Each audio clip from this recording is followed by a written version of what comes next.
Hi, I'm Lee Robinson. Today we're going to use an old stainless steel jig that I had made years ago to make a Flemish twist Dynaflight bowstring for a longbow. It's going to be for a 62-inch longbow, 9 strands in the body with loops padded to 18. This string jig is made out of stainless steel and welded pegs that were welded in the bottom here. It's covered with nylon to save my furniture. And then I've got a nylon piece right here where I cut. Of course, that's my string wax, and these pegs are a 1/2 inch apart for making my Flemish area. Now let me show you the distances that I have on my board in case you want to make a jig. You can make one, of course, out of wood and finish nails. Excuse me. We have not quite 10 inches, but almost 10 inches for a recurve from the top loop to this first line. It's actually, it looks like 9 3/4 to this first line. That's for Dynaflight 97. For Dacron, I go a 1/2 inch further, so it's 10 1/4 inches. And then for the bottom loop on a recurve, I use this line, and it goes 8 1/2 to that first line, and then 9 for Dacron. So we got 8 1/2 for Dynaflight, 9 for Dacron. These are my recurve variation for top loop and bottom loop. This line for Dynaflight, that line for Dacron. Now when I do longbows, this line here doesn't mean anything. All my longbows are going to be from this first line to either 8 1/2 for the bottom loop or 9 for the top loop. Now I pretty much just use Dynaflight when I make longbows. Most longbows can take Dynaflight. I almost never make a Dacron longbow string. Alright, so let me show you how I start my leg. We're making a 3-ply 9-strand string, like I said before. And we're going to start off, I'm zoom in up here. I'm going to lay my string right there in the center where you see my cut mark. Now a lot of times people will tie it around a peg on a finishing nail on a wood board, but I just like to lay it there and put the wax on it. It'll stay there pretty good if you put your finger on it. And then go ahead and back out. And then I'll come down to my 62, bring it back around. I'll go around the first peg, come to the second one, do another wrap, my second mark, and then I'll come and make 2 more wraps around this padding peg, I call it, my padding peg. I'll make 2 wraps. Now, you'll see I skipped, come up here. You'll see I did my first wrap, my second wrap, and then I skipped one, and then my first padding and my second padding. I'm gonna use those marks that I skipped. I'll start you can start, it doesn't really matter where you start, okay? I don't want to start way down here, but I'll start here, and I'll go 1 wrap for my 62, then I'll come up here, run it through that 5 spot, then I'll put 1 pad in for my padding in my Flemish, or one tracer in, and I'll come back there. This way when I cut it, my Flemish strands don't all stop at the same spot. I want them to taper out at different intervals. We'll cut my padding spot, my padding strands. You'll see I've got 3 here and then 3 here. That's a total of 6 in the loops, 3 in the body.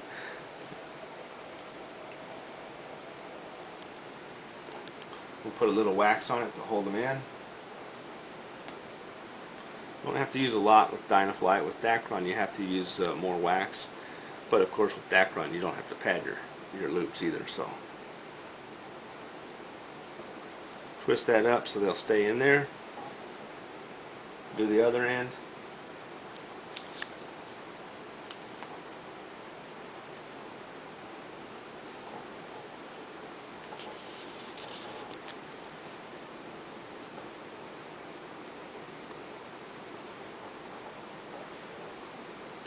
Okay, so we have a bundle done, and I've already done 2 more just like it because they're done all the same way.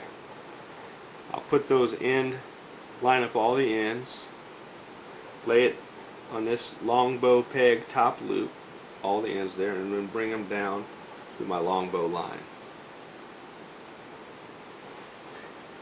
Now when I tie up my flemish, I rotate clockwise with the individual bundle and then counterclockwise with the group of bundles. You'll zoom in a little bit so they can see what I'm doing. Clockwise, then counterclockwise. Clockwise, then counterclockwise. And what I'm doing here is I'm laying up a rope, basically, of my flemish. When I get a little further, you'll be able to see it better. And of course, there's string is going to be a little cruddy and dirty, but we'll clean that up when we're done. The colors on it kind of rub off on your hands.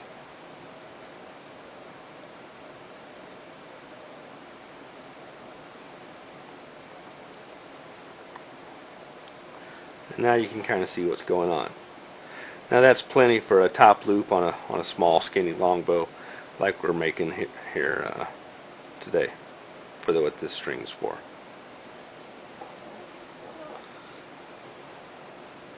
Now, I like my colors to kind of match up. You'll see I've got orange or purple and orange, then the tan one in the middle and the black and yellow on the bottom. So I'll try to line those up, and all I need to do is one more rotation of the tan and then just turn it. There's my top loop.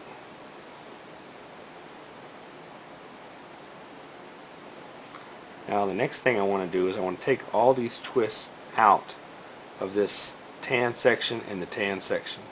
I'll put those together. If you wanted to blend them with different colors, of course you could, but in a multicolor string I try to put the same colors together.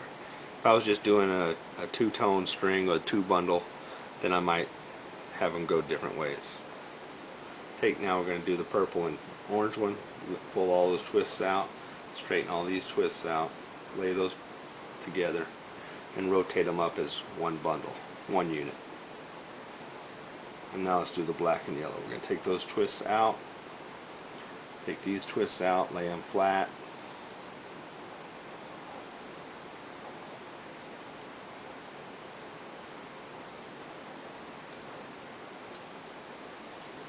Alright, now just as we did before, we go clockwise and then counterclockwise. And we're going to just continue with the clockwise, counterclockwise rotations. Clockwise with the individual bundles, and then counterclockwise again with the groups.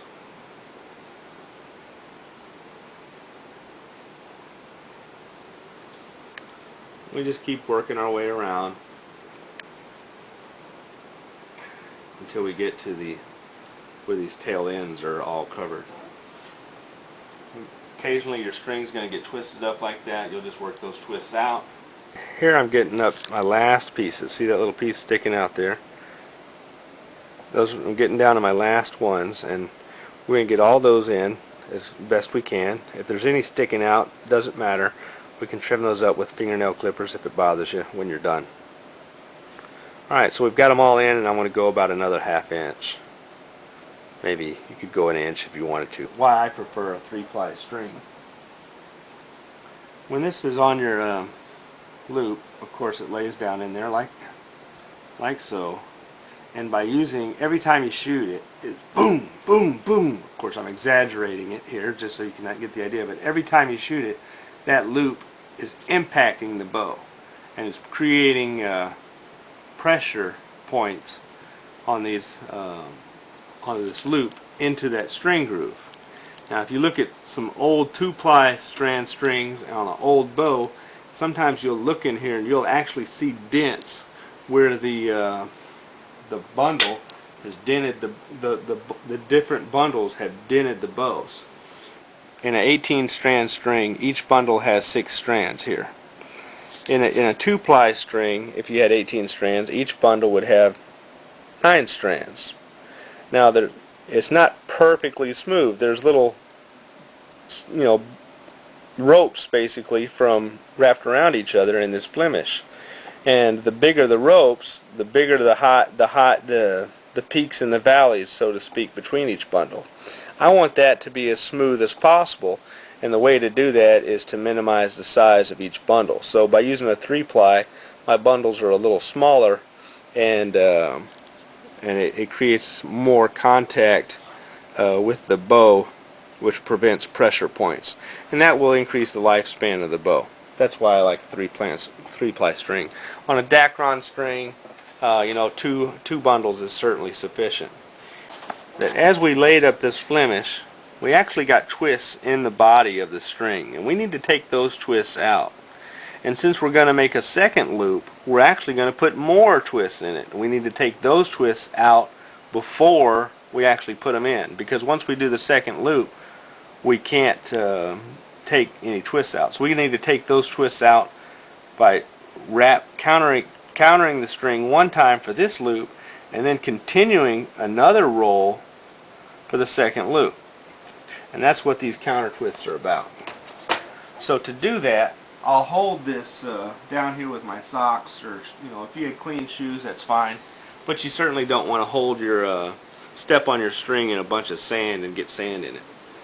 Alright, now come up here where you can see what I'm doing. I'm going to roll this to take those twists out. 1, 2, 3, 4, 5, 6 times. Again, now watch my fingers. This isn't just 6 turns, I actually do 6 rolls.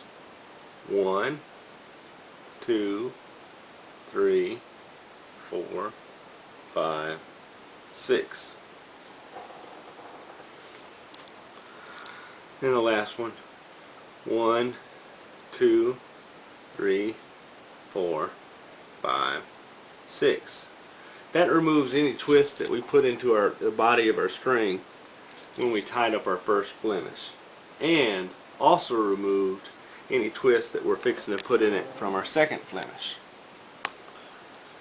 Okay, we've got our strings lined up. I'm going to lay them down, and I'm going to do my bottom loop this time. So here I'm going to use this line and come to my long bows. And we're going to do it just like we did the top, clockwise and then counterclockwise. Now on this particular longbow, the bottom loop is pretty small, so I don't need a big loop at all. Not much bigger than a pea on a green pea.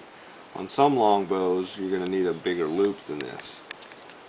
A lot of people will count the distance of turns for the bow. Kind of zoom in here, and they'll count the number of wraps that they make, but and do different for recurve or longbow. And the truth is, it really varies more than just recurve or longbow. It depends on if it's a wide limb bow, if it's a big tip bow. All those kind of things take into consideration. So experience has taught me that counting is not necessary. You just need to kind of know the size of the limbs and the tips on the bow that you're making the string for.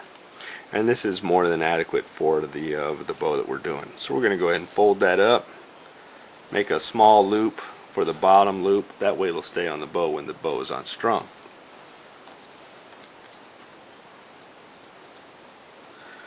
And then we're going to lay these colors together again, just like we did the other loop.